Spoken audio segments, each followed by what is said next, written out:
Assalamualaikum warahmatullahi wabarakatuh dan selamat sejahtera diucapkan kepada pensyarah saya iaitu Puan Zahara. Saya merupakan wakil daripada ahli kumpulan saya Nur Afifah Maisarah binti Rejab dan ahli kumpulan saya lain ialah Baba Zahrani, anak perempuan Ana Turai, dan kemudian Arisa Lu binti Muhammad Halizan. Assalamualaikum dan selamat sejahtera. Pertama sekali syukur Alhamdulillah kehadrat ilahi atas taufik dan hidayahnya telah menganugerahkan keupayaan kepada saya dan rakan kumpulan saya untuk menyiapkan tugasan kerja khusus ini dengan jayanya seperti yang dirancang dalam masa yang ditetapkan. Seterusnya, banyak terima kasih dan penghargaan buat pensyarah saya atas sumbangan dan idea, nasihat serta tunjuk ajar dan memberi maklumat ikhlas yang dihulurkan sepanjang saya menyiapkan kerja khusus ini. Semoga Allah membalas jasa dan sumbangan yang telah diberikan oleh Puan Zahara. Seterusnya, buat keluarga dan kedua ibu bapa saya yang tersayang, semoga sentiasa dilindungi Allah Subhanahu Wa Taala dan berbanyak-banyak terima kasih di atas didikan dan semangat serta nasihat yang diberikan selama saya menyiapkan kerja khusus ini. Segala jasa dan pengorbanan mak ayah tidak akan anak lupakan. Sebagai pengenalan sebelum saya memulakan tajuk pada hari ini, saya akan memberi tahu maksud kreativiti. Kreativiti bermaksud career. Ia ditafsirkan daripada perkataan Latin iaitu membuat. Namun daripada perkataan Greek pula, career bermaksud memenuhi. Ia dikatakan oleh Firdaus Bakri 2015. Secara keseluruhannya, kreativiti dirumuskan sebagai kebolehan atau kemampuan seseorang untuk mencipta dan mengembangkan idea baru dan asli. Dalam kata lain, kreativiti merupakan suatu penghasilan produk yang tidak ada pada sebelumnya. Selain itu, sebagai seorang guru pendidikan seni visual, kita perlulah bersifat kreatif untuk merangsang minda murid-murid ke atas arah yang lebih kreatif. Seterusnya, semua kanak-kanak dilahirkan dengan sifat yang dinamik serta berkembang mengikut perkembangan semula jadi manusia. Namun, seni visual berfungsi sebagai alat komunikasi dan refleksi pemikiran kanak-kanak. Hal ini demikian kerana idea kanak-kanak dapat dicetuskan atau dicipta melalui lukisan, ukiran dan pelbagai kemahiran lain. Ia juga dikatakan oleh Firdaus Bakri 2015. Seni visual boleh dirujuk sebagai satu proses perlakuan atau perbuatan kepada ekspresi diri seperti emosi, perasaan maupun kepercayaan di dalam bentuk yang paling berkesan. Tajuk kita pada hari ini adalah teori perkembangan kreativiti kanak-kanak. Sebelum kita kenali teori Fisher, pertama sekali kita akan mengenali siapa itu Fisher. Fisher merupakan seorang polymath British yang aktif sebagai ahli matematik, ahli statistik, ahli biologi, genetik dan juga ahli akademik. Seterusnya, beliau lahir pada 17 Februari 1850 dan meninggal pada 29 Januari 1962.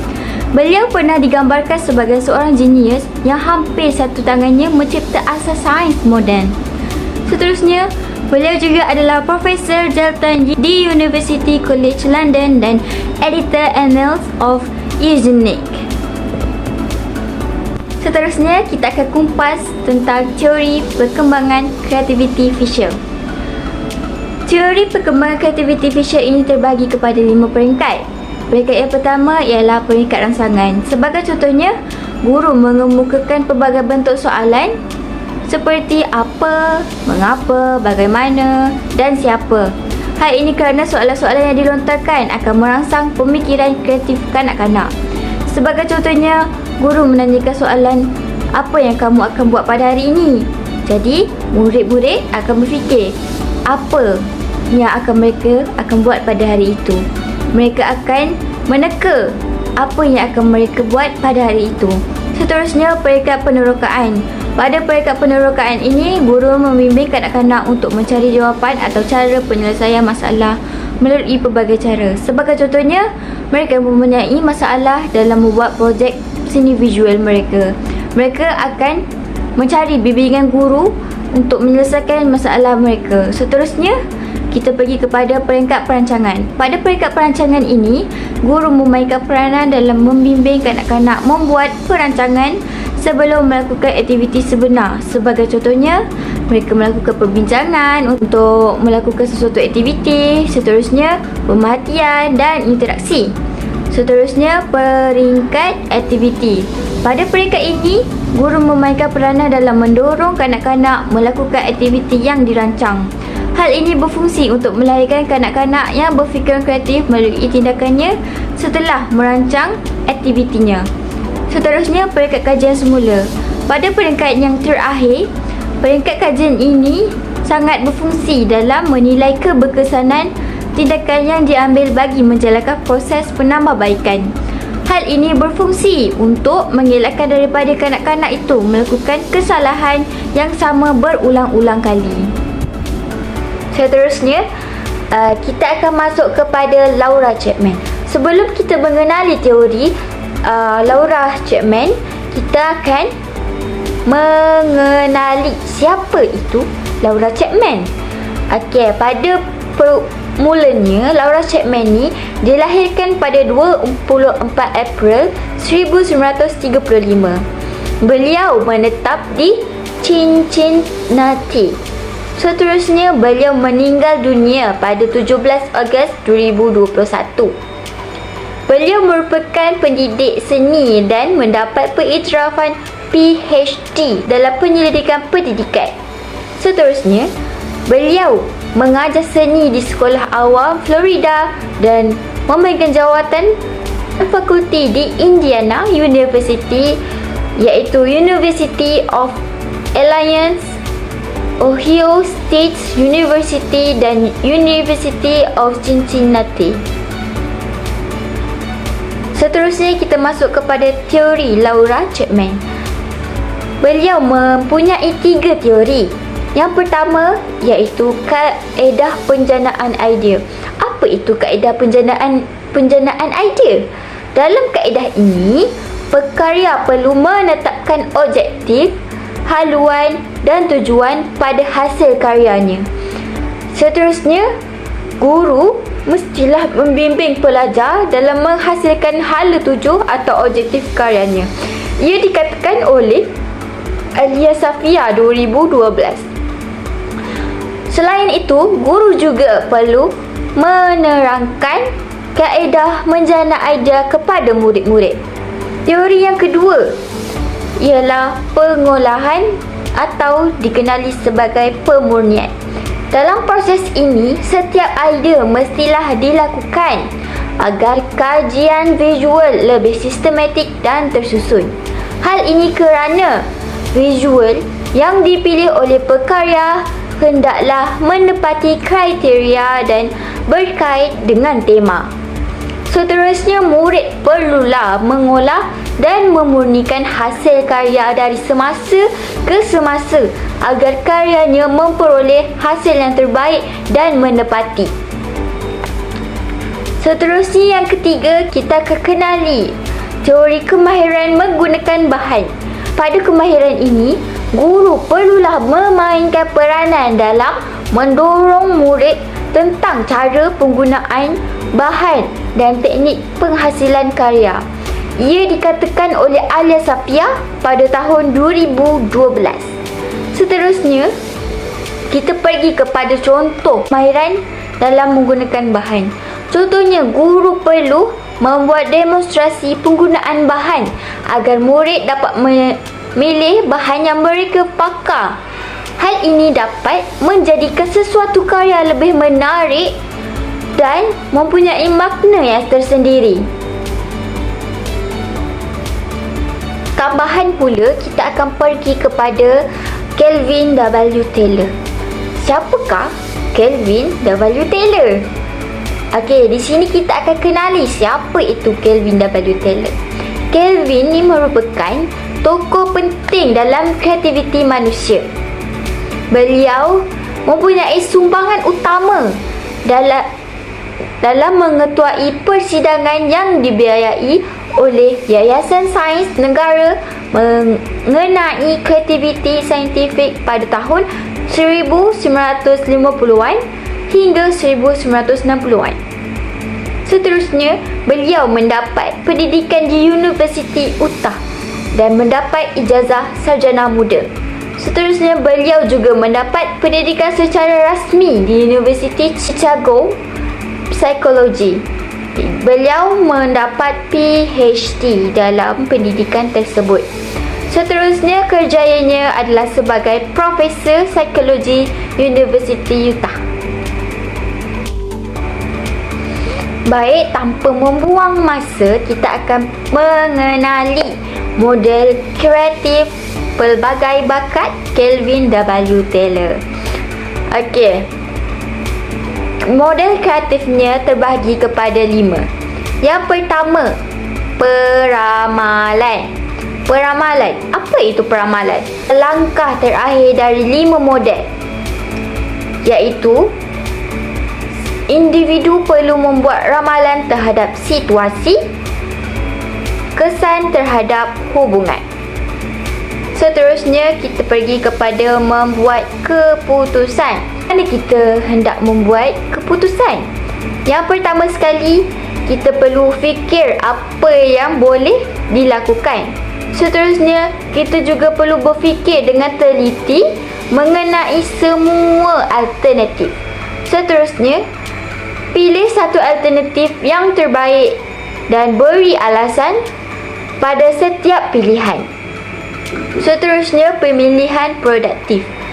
Pemilihan produktif ini merupakan cadangan dalam pemikiran kritis dan kreatif daripada banyak idea yang berbeza-beza dan luar biasa. Seterusnya, tiada individu yang dilahirkan dengan bakat yang serupa. Namun, terdapat segelintir individu yang tak memiliki bakat. Oleh itu, guru mestilah menilai kepelbagaian bakat semasa menjalankan proses PDP untuk mengenal pasti bakat yang ada pada murid.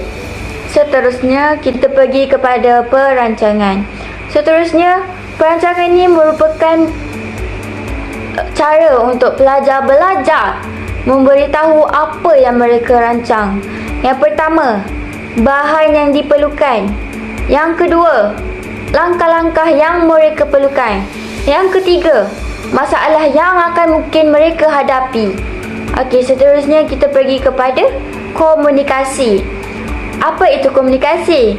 Komunikasi ini adalah kata tunggal untuk menggambarkan sesuatu. Kata tunggal untuk menggambarkan perasaan. Sebagai perkara lain, dengan cara yang istimewa, faham perasaan orang lain, membuat rangkaian idea, memberitahu perasaan tanpa menggunakan kata-kata.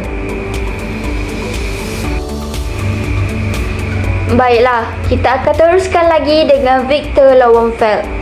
Pada hari ini, kita juga akan mengenali siapa itu Victor Lowenfeld. Baiklah, yang pertama, beliau merupakan ketua yang aktif dalam National Art Education. Beliau telah bersara pada tahun 1938. Beliau juga pernah berhijrah ke England sebelum ke United States. Seterusnya, beliau lahir di Leeds, Australia pada tahun 1903.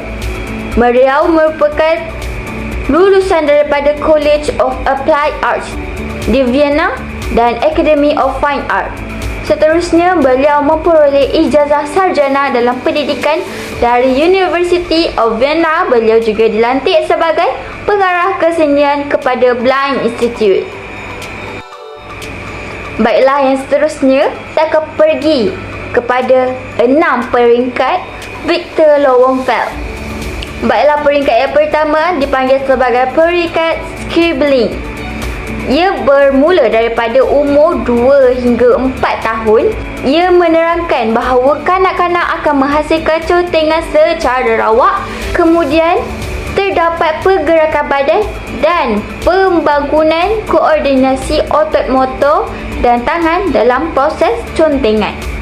Seterusnya, kita pergi kepada peringkat prismatic. Ia bermula daripada umur 4 hingga 7 tahun.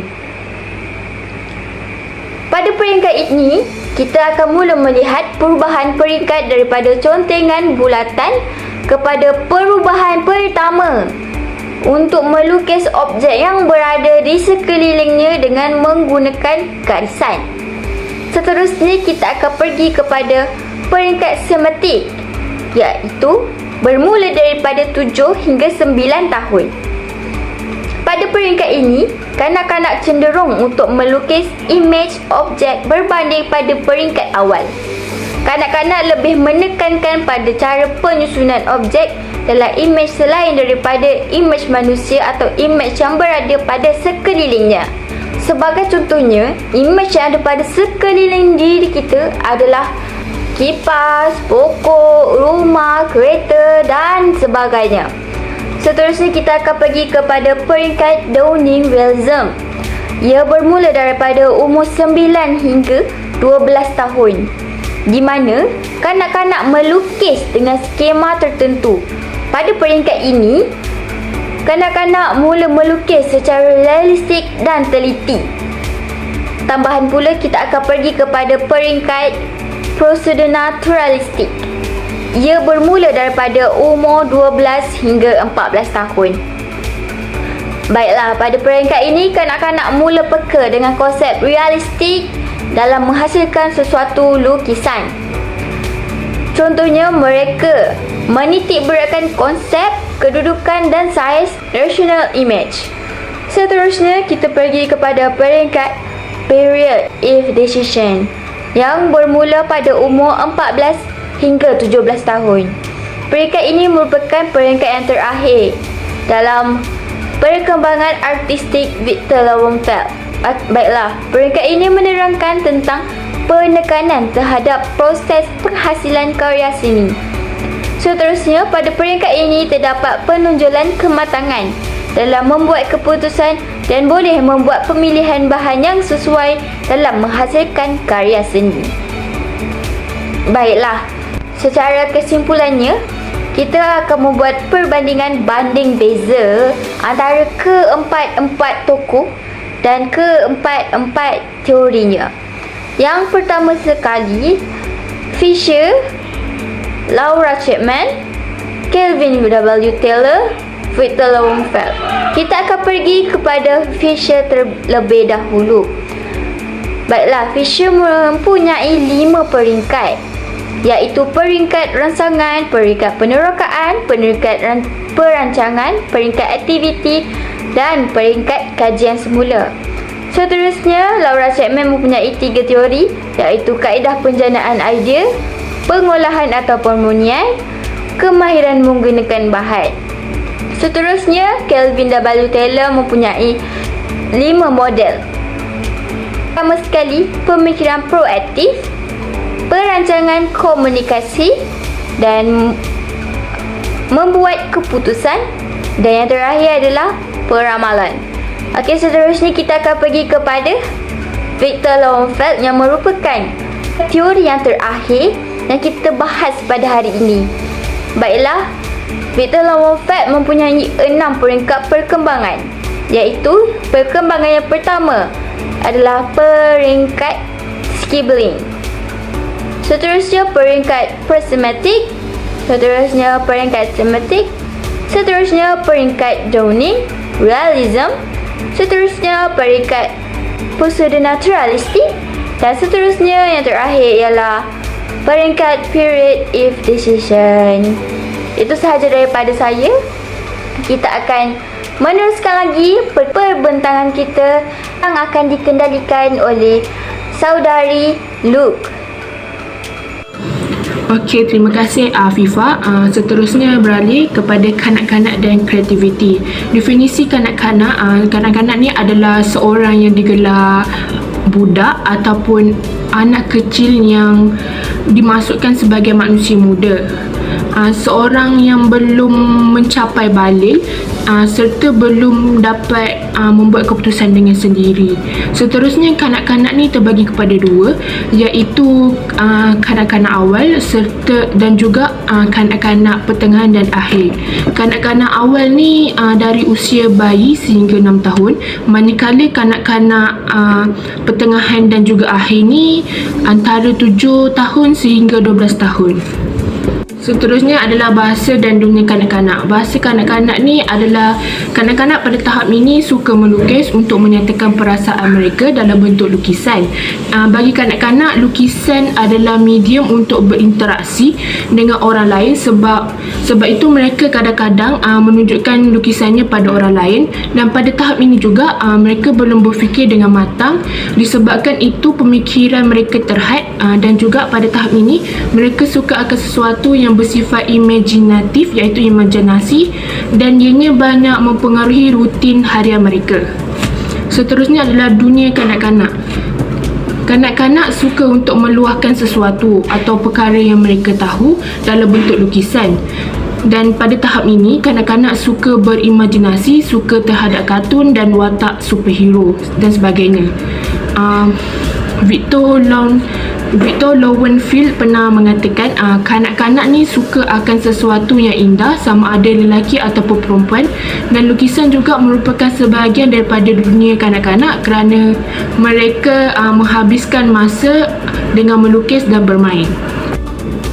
Okey, seterusnya adalah kanak-kanak dan seni. Pertama, kanak-kanak ini lahir dan mempunyai sifat dinamik dan berkembang mengikut fitrah semula jadi proses tumbuhbesaran manusia, iaitu daripada bayi sehingga besar sehingga dewasa. Yang kedua, hasil kerja seni visual yang dihasilkan berfungsi sebagai alat komunikasi dan merupakan refleksi pada pemikiran kanak-kanak. Alat komunikasi ni bermaksudnya sebagai tempat meluahkan perasaan kanak-kanak tersebut. Dan ketiga, Koster 2001 mengatakan bahawa refleksi kanak-kanak akan terus berkembang sehingga mereka membesar. Setelah itu adalah kanak-kanak dan kreativiti. Pada peringkat ini, individu iaitu kanak-kanak biasanya bermain dengan idea dan mempamerkan ciri-ciri kreatif secara berperingkat. Contoh yang dapat dilihat seperti daripada pandai menconteng, seterusnya dapat membuat corak dan melukis. Dan seterusnya adalah kreativiti ini juga suatu kebolehan berfikir dan ianya bertindak tidak mengikut logik akal manusia atau kebiasaan pemikiran manusia, iaitu melampaui jangkauan minda lah. Seterusnya, kreativiti ini adalah suatu potensi dan kebolehan asas yang semula jadi yang ada pada setiap individu. Okey, tajuk seterusnya adalah memupuk kreativiti kanak-kanak. Penerokan alat, bahan, media, alat bantu dan alat digital. Pertama, alat, iaitu merujuk kepada peranti fizikal yang digunakan dalam penyelidikan ataupun eksperimen. Kedua, iaitu bahan. Bahan ini merupakan bahan yang digunakan dalam penyelidikan atau eksperimen. Dan ketiga adalah media, iaitu merujuk kepada persekitaran atau medium di mana penyelidikan atau eksperimen dijalankan. Keempat adalah alat bantu, iaitu peranti atau bantuan tambahan yang digunakan untuk meningkatkan keberkesanan atau kecekapan dalam penyelidikan atau eksperimen. Dan yang terakhir adalah alat digital, iaitu merujuk kepada peranti dan teknologi berasaskan digital yang digunakan dalam penyelidikan dan juga eksperimen. Untuk memupuk kreativiti kanak-kanak, cikgu haruslah menjalankan aktiviti dalam kelas. Terdapat 5 jenis aktiviti yang boleh dijalankan dalam kelas. Yang pertama, aktiviti sumber saran ataupun boleh dikatakan sebagai aktiviti brainstorming. Aktiviti ini ialah teknik kreatif yang digunakan untuk menjana idea baharu secara bebas dan tanpa halangan. Aktiviti ini boleh dijalankan mengikut langkah yang ditetapkan, iaitu langkah pertama, tentukan matlamat. Langkah kedua, bentuk pasukan. Yang ketiga, tetapkan persekitaran. Yang keempat, tetapkan sempadan. Yang kelima, mulakan sesi. Yang keenam, tulis semula idea. Yang ke-7, rancangan berfikir. Yang ke-8, galakkan kerjasama. Yang ke-9, penilaian dan pemilihan. Yang ke-10, teruskan pembangunan. Yang ke-11, tindakan susulan. Yang terakhir, penilaian keputusan. Aktiviti seterusnya ialah aktiviti permainan. Aktiviti permainan ialah aktiviti yang melibatkan interaksi, hiburan dan kadang-kadang persaingan antara satu atau lebih peserta. Terdapat pelbagai jenis aktiviti permainan, antaranya ialah permainan kad. Permainan kad bermain untuk merangsang minda dan interaksi dengan rakan atau keluarga. Seterusnya, permainan kad. Permainan kad bermain untuk bermain pelbagai jenis permainan seperti poker, uno dan sebagainya. Seterusnya, permainan sukan. Permainan sukan lebih berfokus kepada kekal cergas dan berseronok. Permainan keempat ialah permainan papan strategi. Permainan ini memerlukan perancangan yang lebih strategik seperti risiko yang boleh memberikan cabaran yang lebih mendalam. Seterusnya, permainan pendidikan. Permainan pendidikan ini direka khusus untuk tujuan pendidikan sahaja, seperti permainan matematik, permainan sejarah, permainan sains dan sebagainya. Permainan yang seterusnya ialah permainan parti seperti Pictionary. Permainan ini merupakan cara terbaik untuk menghidupkan perhimpunan sosial dan sebagainya.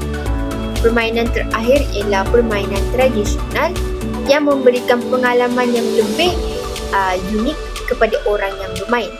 Contoh permainan tradisional ialah congkak, batu seremban dan lain-lain.